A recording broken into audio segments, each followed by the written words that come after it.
नमस्कार, आप सबका यहाँ स्वागत है। आप समय निकाल कर आए हैं, इसके लिए आपका आभार व्यक्त कर रहे हैं। मेरा ही नाम है प्रशांत किशोर। हम कोई नेता नहीं हैं, साधु महात्मा नहीं हैं, भाषण नहीं देते हैं, प्रवचन नहीं करते हैं, आपसे वोट भी नहीं मांगते। बिहार के एक साधारण परिवार के लड़के हैं।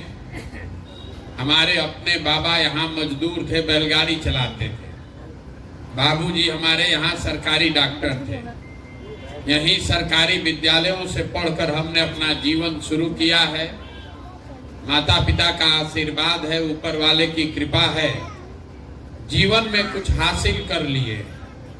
अब तय किया है कि अगर भगवान ने हमको शक्ति, बुद्धि, साधन, पैसा दिया है तो जो कुछ भी जीवन में है वो सब बिहार में लोगों की जिंदगी को सुधारने के लिए लगाना चाहते हैं। हमने कोई दल नहीं बनाया। 15 महीना से आज हम पैदल चल रहे हैं। 4000 से ज्यादा गांव में पैदल चल के आए हैं।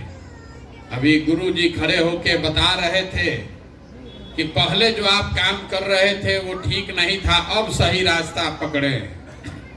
बात तो ठीक है, लेकिन हमारी नजर में जो पहले काम कर रहे थे वही काम अभी भी कर रहे हैं। फर्क बस इतना ही है कि पहले नेताओं को, दलों को जिता रहे थे, अब संकल्प लेकर आए हैं कि जनता को जिताना है। काम तो वही कर रहे हैं, बुद्धि वही है, समझ वही है, प्रयोग भी वही है। बस इतना ही फर्क है कि अब किसी दल और नेता को नहीं, अपने बिहार के अपने भाई बहनों को जिताने के लिए प्रयास कर रहे हैं। और भरोसा रखिए, 10 बरस में हमने जिसका हाथ पकड़ा है वो चुनाव नहीं हारा है, तो बिहार की जनता को भी हारने नहीं देंगे। ये मेरा अहंकार नहीं है, ये मेरा अहंकार नहीं है। ऐसा नहीं है कि हमको कोई ज्यादा समझ है। ऐसा इसलिए कह रहे हैं कि हमारे माता पिता, हमारे गुरुओं ने जो सिखाया है, जिस काम को लीजिए उसको पूरी ईमानदारी और ताकत से कीजिए। आप देख रहे हैं 75 साल में बिहार में जितना किसी नेता ने मेहनत न किया हो उतनी मेहनत हम कर रहे हैं। इसलिए सफलता मिलनी ही मिलनी है। लेकिन हमारे मेहनत करने से सफलता नहीं मिलेगी। जब तक आप नहीं समझिएगा तब तक बिहार सुधरने वाला नहीं है। अगर चुनाव जीतना सफलता है तो 2015 में तो हम पूरा बिहार जीत कर चले गए, उससे तो बिहार नहीं सुधरा। तो ये अभियान सिर्फ चुनाव जीतने का नहीं है, सरकार बनाने का नहीं है। अपने ये सपना लेकर हम आए हैं कि अपने जीवन काल में ऐसा बिहार देखना चाहते हैं जहां एक दिन गुजरात से, महाराष्ट्र, पंजाब, हरियाणा से लोग नौकरी रोजगार करने आए, तब मानेंगे कि बिहार की गौरवशाली इतिहास को फिर से हम लोगों ने स्थापित किया। ये सपना लेकर आए। अभी हम आपसे कोई भाषण नहीं करेंगे। आपकी जो दुर्दशा है, बिहार में जो लोगों की दुर्दशा है, उस पर 2-4 बात आपको बताएंगे और आपको ये भी बताएंगे कि इससे आप बाहर कैसे निकल सकते हैं। आपके गांव में हम आए हैं, देखने समझने से ये बिहार के दूसरे गांवों से थोड़ा ज्यादा बेहतर दिख रहा है। पढ़ा लिखा, समझदार, कुछ समृद्ध लोगों का गांव दिख रहा है। लेकिन व्यवहार और आचार विचार में ये गांव भी वैसे ही होगा, ये मेरा विश्वास है। और अभी आपको दिखाएंगे। हम 4-4.5 हजार गांव में गए, पढ़े लिखे गांव में भी गए हैं, बहुत पिछड़े गांव में भी गए हैं। लेकिन बिहार में रहने वाले लोगों की सोच कमोबेश सब की वही है। अगर हमारी बात पर भरोसा नहीं है तभी हम सवाल पूछना शुरू करेंगे। आप हाँ ना में जवाब दीजिएगा और आपको आंख के सामने दिखेगा कि आपकी बर्बादी क्यों है, आपकी बदहाली क्यों है। सबको जवाब देना है, हाँ चाहे ना बोलना है हाथ उठाकर। आप यहाँ जितने लोग आए हैं जरा सोच के बताइए, आपके गांव पंचायत में और कुछ हो चाहे नहीं, बिहार में और कुछ हो या नहीं, सभी के बच्चों के पढ़ने की व्यवस्था अच्छी होनी चाहिए कि नहीं होनी चाहिए? सबको बताना है, हाथ उठा के होना चाहिए कि नहीं होना चाहिए? हाथ नीचे कर लीजिए। आप में से बहुत सारे लोग हैं जिनको खुद जीवन में पढ़ने का अवसर नहीं मिला। कोई पढ़ा लिखा है, कोई अनपढ़ है, कोई इसमें धनी है, कोई गरीब है, कोई महिला, कोई पुरुष, कोई हिंदू, कोई मुसलमान, कोई अगड़ा, कोई पिछड़ा, लेकिन सब आदमी को यहाँ समझ है कि ना भैया पढ़ने का व्यवस्था तो होना ही चाहिए। इसके लिए किसी नेता और दल की जरूरत नहीं है। बिहार में हर गांव में हम ये सवाल पूछे हैं और 100 में 100% लोग कहते हैं ना भैया पढ़ाई का व्यवस्था होना चाहिए। तो अब जितना आप समझदार लोग यहाँ बैठे हैं, सब लोग जरा अपने अपने बच्चों का चेहरा याद कर लीजिए और अपने बच्चों के नाम पर एक बार ईमानदारी से बताइए, आप में से किसने जीवन में एक बार भी अपने बच्चों के पढ़ाई के लिए वोट दिया है? देखिए, समझदार गांव के समझदार लोगों की दुर्दशा। किसी का हाथ नहीं उठा, इसलिए नहीं उठा कि आपने कभी जीवन में पढ़ाई के लिए वोट नहीं दिया। ये पढ़े लिखे का गांव है तो ये हालत है, समझिए जो पढ़ा लिखा नहीं है उसका क्या हालत है। 4200-4400 गांव में हम गए, एक आदमी भी नहीं मिला जो बता रहा है कि भैया हम पढ़ाई के लिए वोट दिए हैं।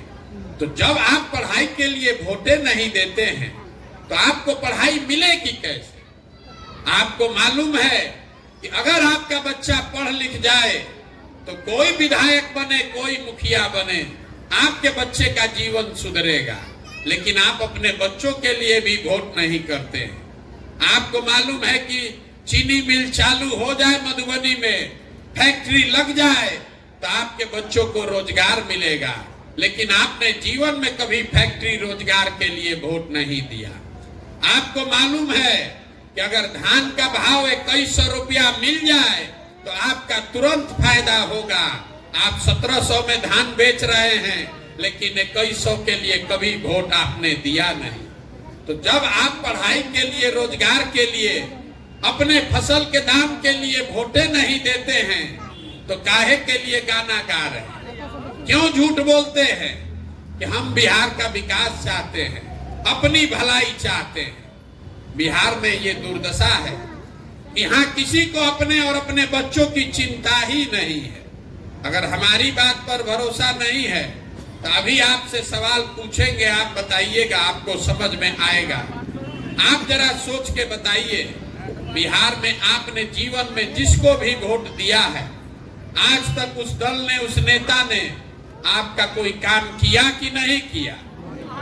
किया कि नहीं किया? बताइए जोर से। नहीं किया। देखिए, सब आदमी समझदार लोग कह रहा है कि नेता लोग को हम जिसको वोट दिए वो कामे नहीं किया, किसको वोट दे? अभी हम देखिए, अभी गांव की समझदारी आपको दिखेगी आईना के तरह। अभी सब लोगों ने कहा कि भैया जिस दल को, जिस नेता को हमने वोट दिया, किसी नेता ने, किसी दल ने हमारा काम नहीं किया। तो हम गिनवाना शुरू करते हैं कि आपने वोट किस चीज के लिए दिया, वो मिला है कि नहीं मिला। अगर सही बोले तो एक बार मुंह से हाँ बोलिएगा, अगर गलत बोले तो जोर से ना बोलिएगा। बिहार में, आपके गांव में भी 5 किलो अनाज के लालच में लोगों ने भाजपा को, मोदी जी को वोट दिया। तो बिहार में चाहे जितना चोरी भ्रष्टाचार है, 1 किलो चोरी करके यहाँ के गरीब को 4 किलो अनाज मिल रहा है कि नहीं मिल रहा? हमने वोट दिया अयोध्या में राम मंदिर बनाने के लिए, तो आपके गांव में स्कूल, अस्पताल, फैक्ट्री बने चाहे नहीं बने, अयोध्या में राम मंदिर बन रहा है कि नहीं बन रहा है? हमने वोट दिया है नीतीश कुमार को बिहार में बिजली का दशा सुधारने के लिए। तो नीतीश के राज में इसी बदहाल बिहार में बिजली का बिल 4000 आए चाहे 6000, घरे घरे बिजली आया है कि नहीं आया? हमने वोट दिया जात के नाम पर, अपने जात के नेता को। तो बिहार में आपके बच्चे के पढ़ाई रोजगार का कोई बात करे चाहे न करे, जात का चर्चा और जात का गिनती घरे घरे गली गली हुआ है कि नहीं हुआ? आपने हमने वोट दिया मोदी जी का चेहरा देखकर। लोग कहता है कि सांसद विधायक को नहीं दिए हैं, मोदी जी को देखकर दिए हैं। तो सांसद विधायक तो 5 वर्ष अपना मुंह नहीं दिखाया, लेकिन मोदी जी अपना चमकता हुआ चेहरा रोज टीवी पर, मोबाइल पर सुबह शाम दिखा रहे हैं कि नहीं दिखा रहे? आपने हमने वोट दिया कि मोदी जी ने गुजरात में बड़ा विकास किया है, कहानी सुन के। तो गुजरात में तो विकास मोदी जी कर रहे हैं, वहां फैक्ट्री चल रही है, और बिहार भर के बच्चे गुजरात में जाकर मजदूरी कर रहे हैं कि नहीं कर रहे हैं? तो कौना बात पर आप वोट दिए हैं जो आपको नहीं मिला? आप तो खुदे बोले कि हम पढ़ाई के लिए वोट नहीं दिए, रोजगार के लिए वोट दिए नहीं है, अपने फसल के दाम के लिए वोट दिए नहीं है। तो मिलेगा कैसे? बोइएगा बबूल तो आम कहां से खाइएगा? वोट दीजिएगा 5 किलो अनाज पर तो रोजगार कहां से पाइएगा? यही बात तो बताने के लिए घूम रहे हैं। वोट नहीं मांगते हैं, आपको यही आईना दिखा रहे हैं। जब आपको अपने बच्चे की चिंता ही नहीं है, तब मोदी जी, लालू जी, प्रशांत किशोर, नीतीश कुमार आपके बच्चे का चिंता काहे करेगा? आपको अपने बच्चे की चिंता ही नहीं। हम जिस गांव में जाते हैं, लोग कहता है भैया बड़ा बच्चा का हमारा चिंता, हमसे सबसे हाथ उठवाते हैं। कहता है बच्चे का चिंता है। हम अभी आपके गांव में आए हैं, अगर 100 को बच्चा रास्ता में मिला है, आधा से ज्यादा बच्चों के शरीर पर शुद्ध कपड़ा नहीं है। आपके बच्चों के पैर में हवाई चप्पल नहीं है। आपके बच्चे दिन में स्कूल में नहीं गए हैं, दिन भर घूरा पर रोड पर खिचड़ी खा के घूम रहा है, लेकिन किसी को उसका चिंता नहीं है। गांव में बैठे बैठे भारत पाकिस्तान पुलवामा बुझा रहा है। यहाँ से बैठ के मोदी जी का अमेरिका में कैसे स्वागत हो रहा है मोबाइल पर देख रहा है। लालू जी का लड़का कैसे मुख्यमंत्री बन जाएगा, उसका MYPY समीकरण समझ में आ रहा है। अपने बच्चे के शरीर पर कपड़ा कैसे होगा, ये लोगों को नहीं बुझा रहा। तो आप नहीं भोगिएगा, आपका बच्चा नहीं भोगेगा तो कौन भोगेगा? यही इसीलिए पदयात्रा कर रहे हैं। अरे यहाँ के लोगों को सुधरना ही नहीं है। 5 बरस तक यहाँ सब परेशानी को आप झेलते हैं, उसको भोगते हैं। ए भैया पढ़ाई नहीं है, ए भैया रोजगार नहीं है, नाली नहीं है, गली नहीं है, खाने को ठिकाना नहीं है, कोई बीमार पड़ जाए तो दवा डॉक्टर नहीं है।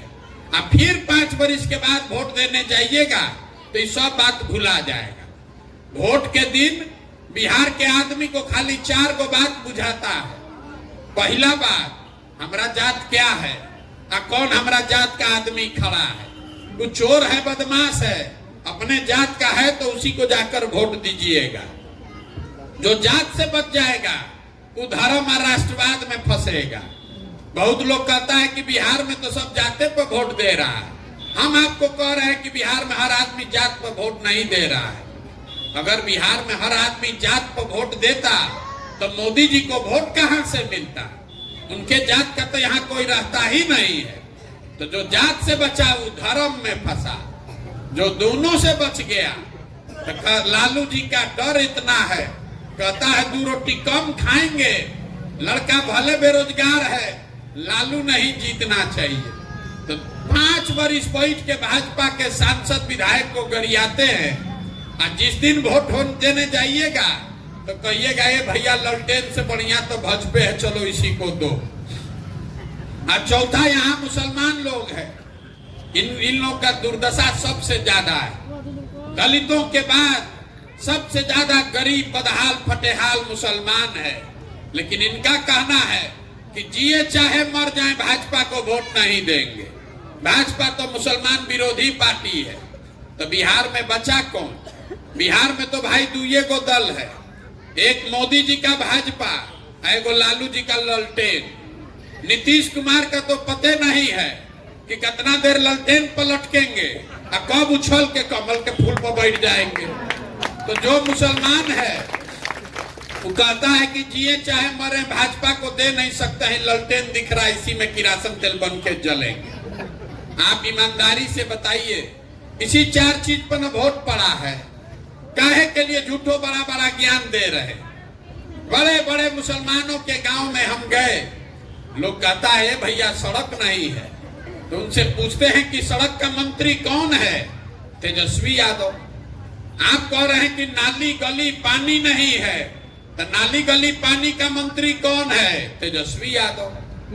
आप कह रहे हैं कि शहर का सब दुर्दशा है, देश में 10 सबसे गरीब और पिछड़े सबसे ज्यादा प्रदूषित शहर बिहार के 10 शहर हैं, तो शहर का मंत्री कौन है? तेजस्वी यादव।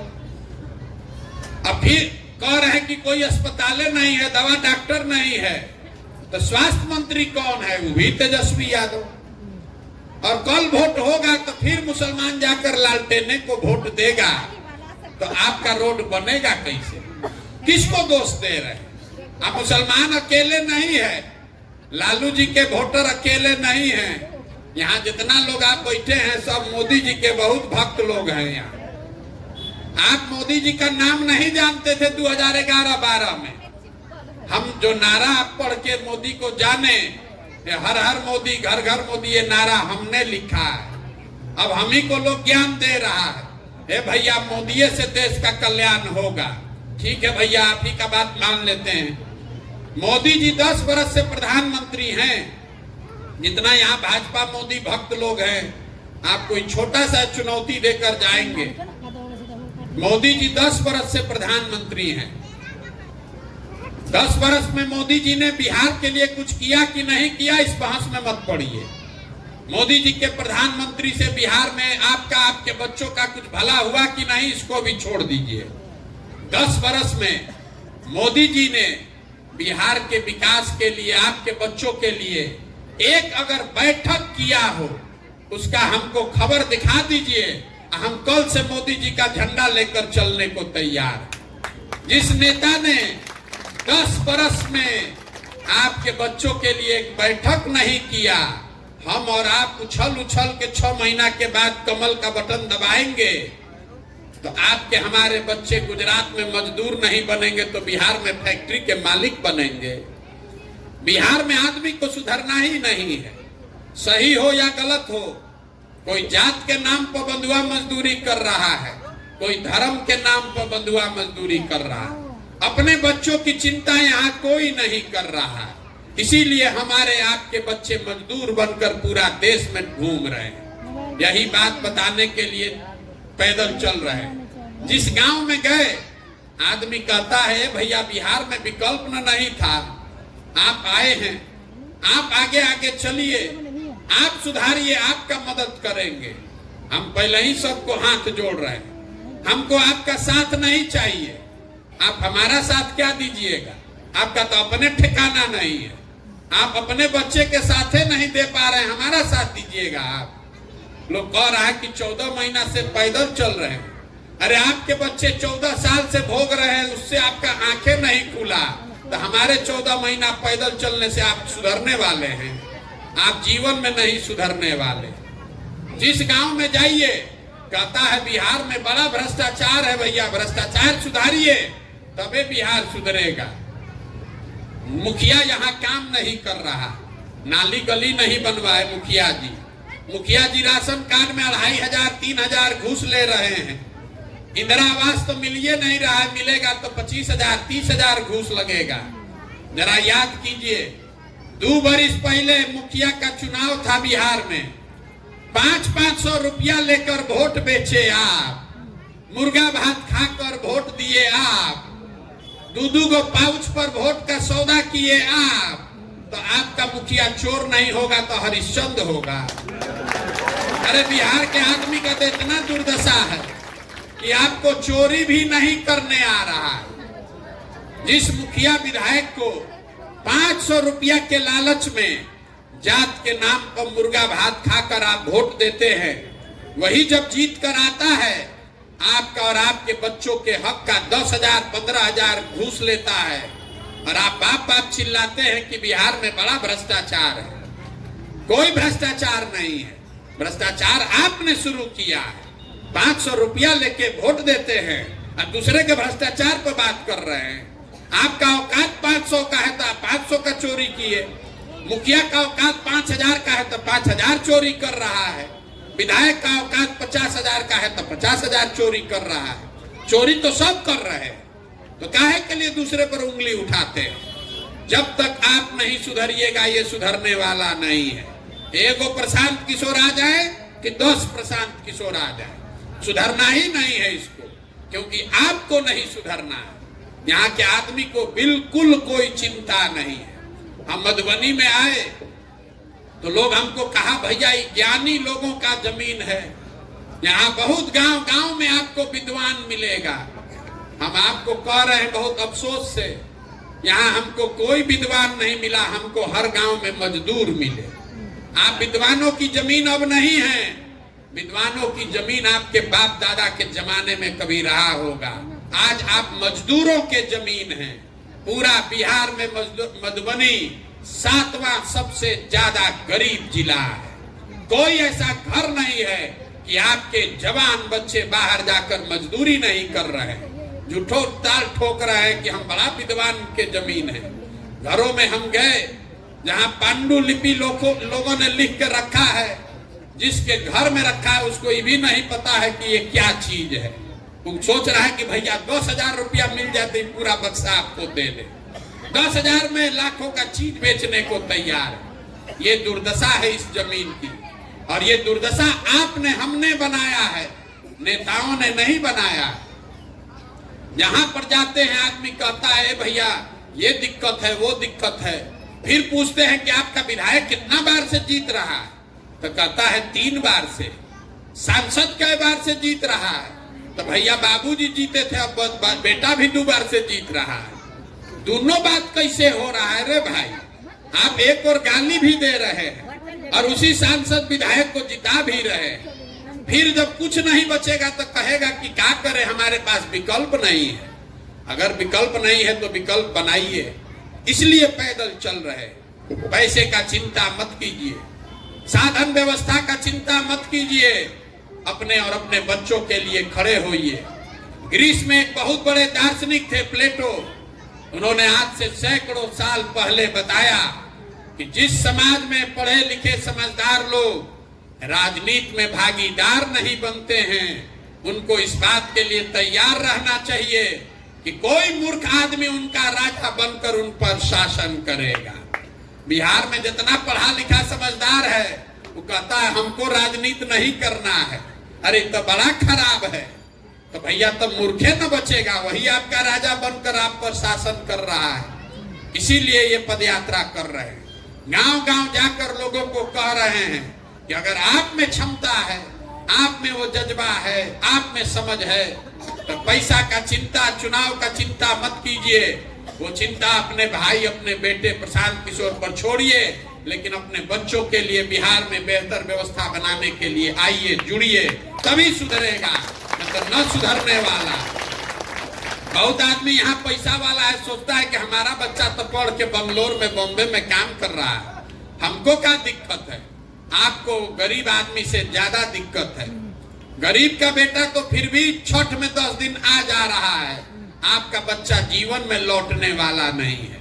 हम अपने बेटे के लिए कह सकते हैं वो जीवन में कभी बिहार आने वाला नहीं है। अब कभी मरिएगा, हम मरेंगे तो एक बार आएगा देखने, ने तो बिहार आने वाला नहीं है।